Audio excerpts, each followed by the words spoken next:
6 ships, that's how many tankers crossed the Strait of Hormuz in a 12-hour window this past weekend. 6. A week earlier, it was 18 to 22 a day. 230 fully loaded oil tankers are sitting in the Persian Gulf right now, going nowhere because the two countries that share control of the world's most important shipping lane can't agree on one basic question: whose water is it?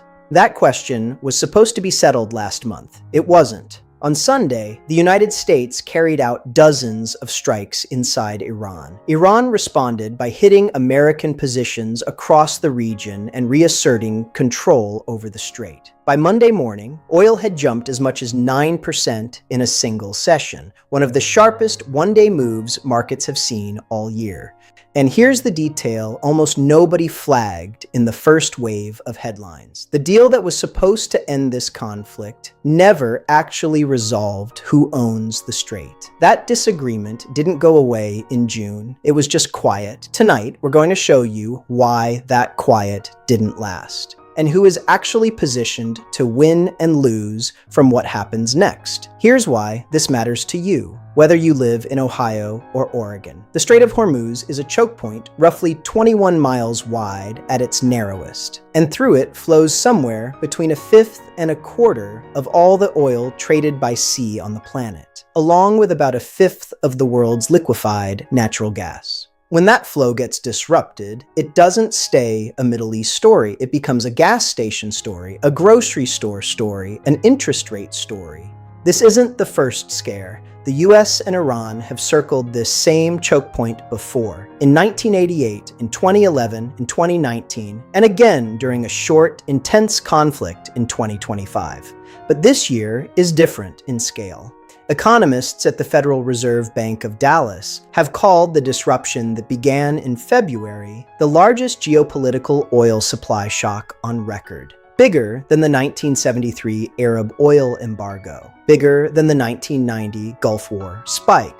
A ceasefire in June briefly calmed the markets. This past weekend, that calm ended, and Americans are already feeling it, not just at the pump, but in grocery aisles, on airline tickets, and in the Federal Reserve's next move on interest rates. My name is David Whitmore, Chief International Analyst for Breaking News Analysis. Tonight, we're breaking down how a dispute over shipping lanes 6,000 miles away could shape inflation, the 2026 midterms, and your household budget. Let's get into it. It's worth spending a moment on why economists keep reaching for 1973 as the comparison point, because the parallel is instructive. When the Arab oil embargo hit in October of that year, the shock wasn't really about the total volume of oil that disappeared from the market. It was about the uncertainty that followed. Nobody knew how long it would last, so prices moved on fear as much as on physical scarcity. The 1990 Gulf War spike followed a similar pattern. What analysts are describing this year is the same dynamic, but layered on top of a global economy that is far more dependent on just-in-time shipping and far more interconnected through financial markets than it was in either of those earlier episodes. That's part of why a 6-ship trickle through the strait can move markets as violently as an actual sustained closure would have a generation ago. To understand Monday's oil spike, you have to go back to February 28th, when a US-Israeli military campaign against Iran escalated into open war. That conflict dragged through the spring, driving Brent crude as high as $114 a barrel by early May, according to market data widely reported at the time. Shipping through the strait collapsed to a fraction of normal levels. Countries as far away as Vietnam and Australia saw fuel lines and rationing fears. On June 17th and 18th, Washington and Tehran signed a memorandum of understanding to end the fighting and reopen the strait. Oil prices fell. Traffic through Hormuz picked back up, not to full strength, but enough that the U.S. Energy Information Administration, in its outlook released July 7th, projected gasoline prices easing toward $3.80 a gallon by the end of the summer. That forecast is now almost certainly out of date. Over the weekend of July 11th through 13th, U.S. Central Command, carried out strikes on more than 80 targets inside Iran, saying the action was meant to degrade Iran's ability to threaten shipping. That followed an attack on a Cyprus-flagged container ship, the MV Galaxy, which Washington blamed on Iranian forces. Iran's Revolutionary Guard responded by striking American positions in Bahrain, Kuwait, and Jordan, according to Iranian state-linked claims, and by declaring the strait closed to what it called enemy shipping once again. Here's the detail that made this weekend different from just another exchange of fire. Both sides claimed simultaneously to be in control of the strait. That's not a contradiction that resolves itself, and it's exactly the kind of ambiguity that markets hate most. So how did a memorandum meant to prevent this exact scenario leave the door wide open for it to happen again? To be fair to the diplomats who negotiated it, ambiguous ceasefires aren't unusual. Wars often end with fighting stopping before the underlying disagreement is resolved. That's arguably true of the original 1988 Tanker War too, which ended with an uneasy truce rather than a settled legal status for the Gulf. The difference this time is how much of the global economy is now downstream of that unresolved question. According to analysts who reviewed the June memorandum after it was signed, the agreement never actually settled whether the Strait of Hormuz counts as international waters, which is the US position, or partly Iranian territorial waters, which is Iran's position. Analysts have described that ambiguity as deliberately left vague in order to get both sides to sign at all. That mattered less while the ceasefire held. It matters enormously now. On July 13th, President Trump announced on social media that the U.S. naval blockade of the strait would be reinstated and floated, charging a 20% toll on cargo passing through it.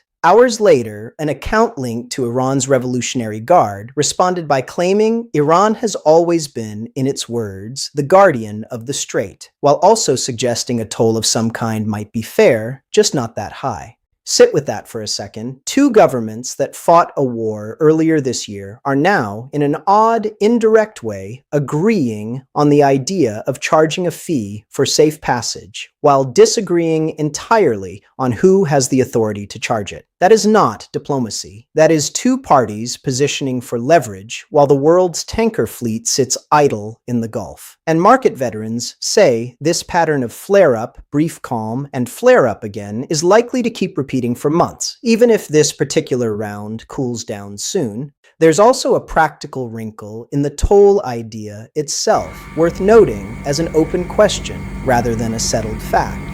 International maritime law generally treats straits used for international navigation as passages that can't be arbitrarily taxed by a single coastal state. Whether a unilateral American toll or a unilateral Iranian one would hold up under that framework is genuinely unresolved, which is likely one reason both governments have floated the idea in public statements, rather than in any formal agreement. So if both sides may eventually accept some version of a toll system, why does the market keep reacting like this is a full-blown crisis every single time? Part of the answer is that oil markets have very little slack left to absorb a shock like this. During the worst of the spring disruption, OPEC Plus pledged to raise output by roughly 206,000 barrels a day to help offset the shortfall, a relatively modest increase set against a strait that normally carries a fifth of the world's oil trade.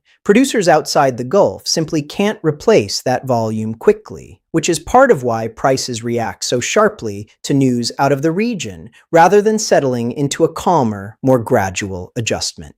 Let's make this concrete. On Monday, Brent crude, the global benchmark, traded as high as the low 80s per barrel, up sharply from where it had settled during the ceasefire, with some intraday prints even higher. West Texas Intermediate, the US benchmark, moved by a similar margin. That kind of single-day swing doesn't stay contained to oil traders. It moves through gasoline, heating oil, and jet fuel almost immediately, and from there into trucking and airline costs. The national average for a gallon of gasoline stood at $3.87 this past Monday, according to AAA, up 7 cents in a single week after gas prices had fallen nearly 20% from their late May peak during the ceasefire. Reversing that progress is exactly what economists at the Dallas Fed warned about back in April. Even a partial one-quarter closure of the strait was projected to push headline U.S. inflation up by more than a full percentage point on an annualized basis, with the effects lingering through the back half of the year.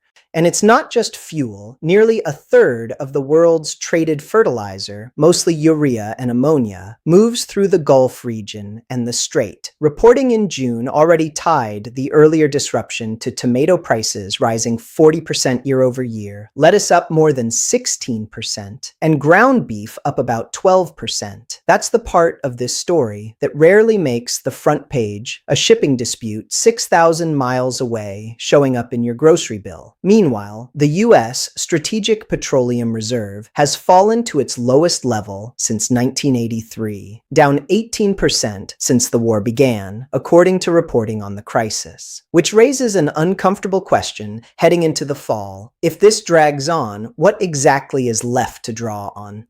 Compare that with what the Energy Information Administration was projecting just 1 week before this weekend's strikes. Its July 7th outlook, written while the ceasefire still held, forecast Brent averaging around $74 a barrel for the third quarter and gasoline easing to roughly $3.80 a gallon. A meaningful drop from the second quarter's average above $4. That report is barely a week old, and it's already been overtaken by events. It's a useful reminder of just how quickly official forecasts can become outdated when a single weekend of strikes changes the underlying assumptions.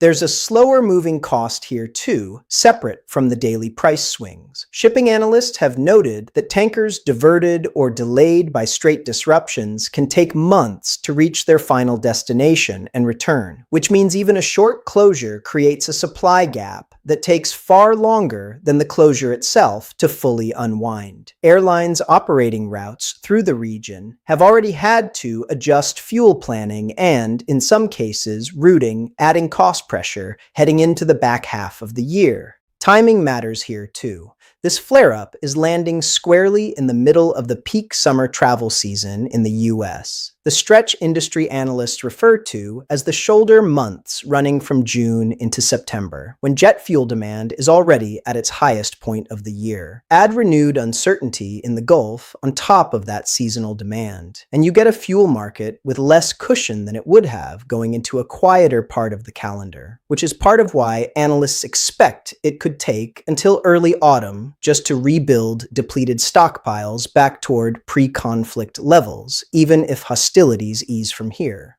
Here's where the story gets more complicated than oil crisis. Everybody loses. Some players are genuinely benefiting. The United States, as one of the world's largest oil and gas exporters, has actually seen crude and petroleum product exports climb, reaching nearly 12.9 million barrels a day by late April, according to trade data cited in coverage of the crisis. A country that ships more of its own energy abroad benefits, at least partially when global prices rise, even while its own drivers feel the pinch at the pump.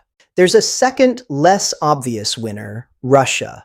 With Gulf supply routes in doubt, European buyers leaned harder on alternative sources of liquefied natural gas, and shipping data analyzed by environmental researchers found the European Union imported a record volume of Russian LNG from the Yamal project between January and April, accounting for the vast majority of that facility's exports in the period. Think about that for a moment. A crisis rooted in Iran's standoff with the US and Israel ended up pushing European energy buyers toward more Russian gas. Years into a war Europe has spent enormous political capital trying to sanction Russia over.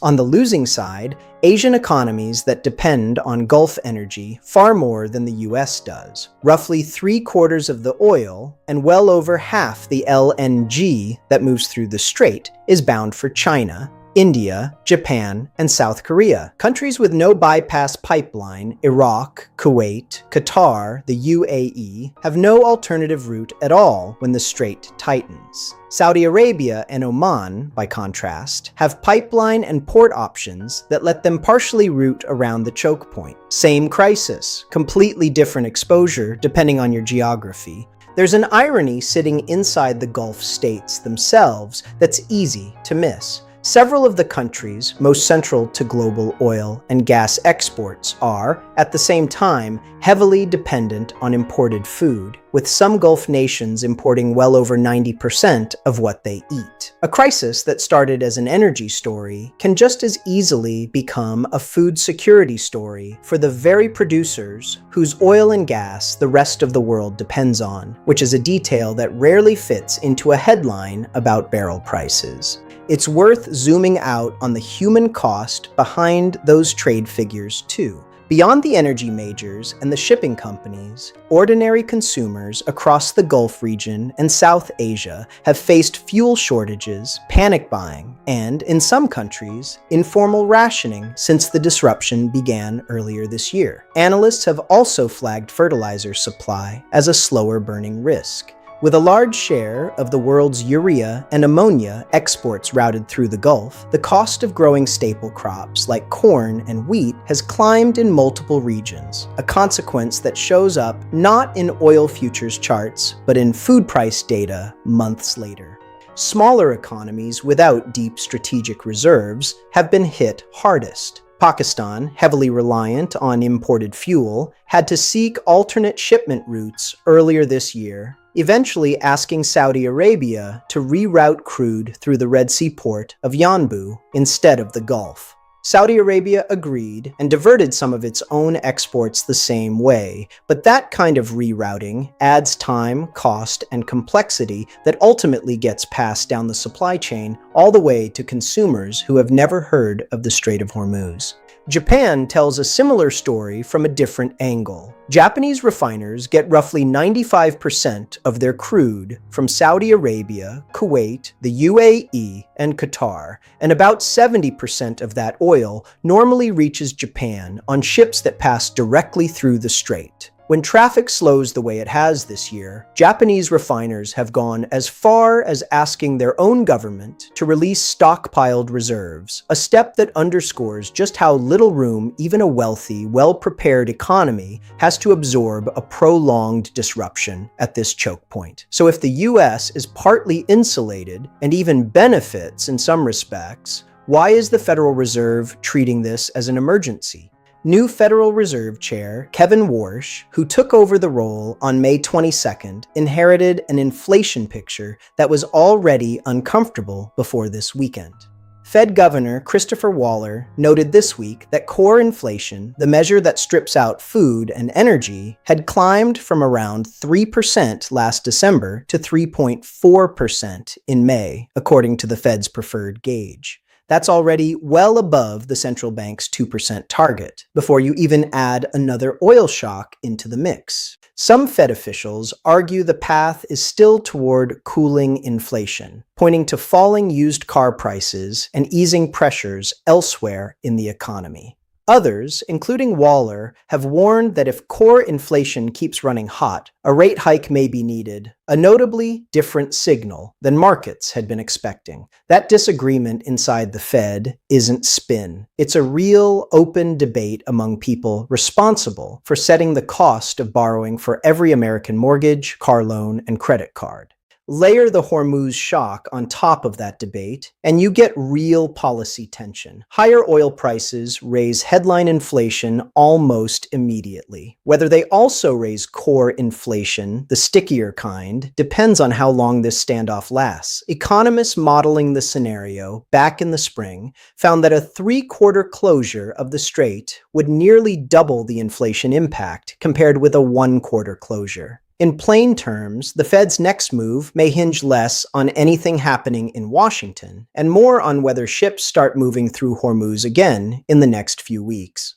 It's also worth noting that energy isn't the only thing pushing prices higher this year. Separately from the Hormuz story, Officials at regional Federal Reserve banks have pointed to the build-out of artificial intelligence infrastructure as a source of upward pressure on the price of memory chips, semiconductors more broadly, and electricity, which several major electronics makers have cited when raising prices on laptops, tablets, and game consoles. None of that is connected to the Strait of Hormuz, but it means the Fed is being asked to judge an oil shock against a backdrop where several other inflationary pressures are already stacking up at the same time, which makes the calculus considerably harder than in a typical single-cause oil shock. There's a political dimension to this too, one worth stating plainly rather than taking sides on. An oil shock that raises prices heading into a midterm election year puts incumbents of any party in a difficult position because voters tend to feel gasoline and grocery prices faster and more directly than almost any other economic indicator.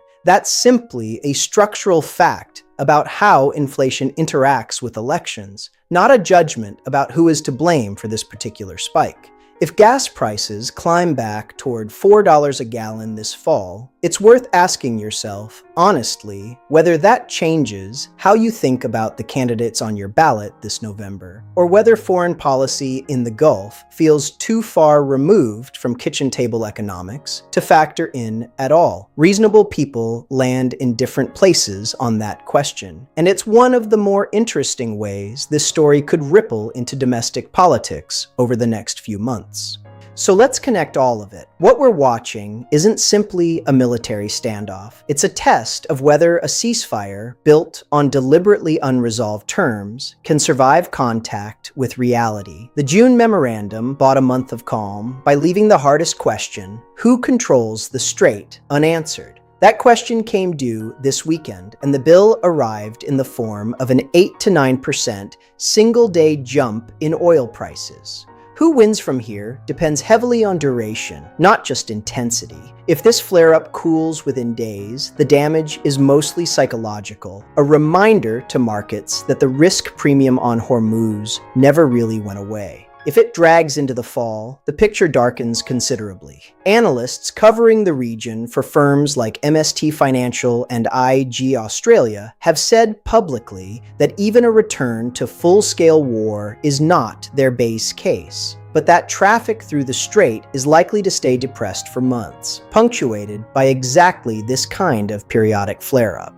The counterintuitive conclusion here is this: the United States, in narrow economic terms, is not the most exposed party in this crisis. It's a major energy exporter, sitting further from the epicenter than Asia's biggest economies. The real quieter loser may be Europe, a continent that has spent years and enormous political energy trying to wean itself off Russian energy, only to find itself pulled back toward Russian gas by a crisis in a region it has almost no leverage over. That is not the headline most people expected out of a US-Iran standoff, but it may be the most important one.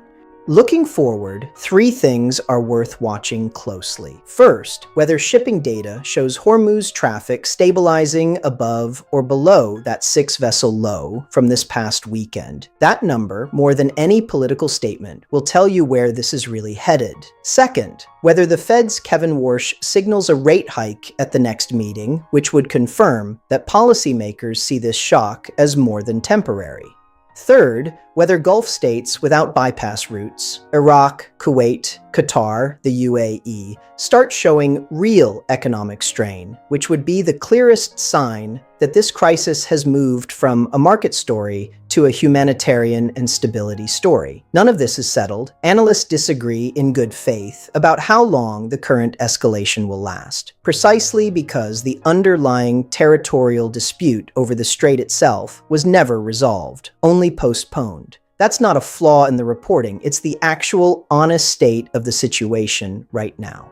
The ceasefire lasted a month. The disagreement it was built on lasted much longer than that. 6 ships crossed the strait in 12 hours this weekend. 135 cross on an ordinary day. That gap, not the speeches, not the social media posts, is the real measure of how fragile this moment is. Whatever happens in the coming days, the underlying lesson holds. A choke point you've never sailed through can still decide what you pay for a tank of gas, a carton of eggs, or a plane ticket this fall. If you found this analysis valuable, subscribe to Breaking News Analysis for in-depth reporting on the stories shaping America's future. I'm David Whitmore. Thank you for watching.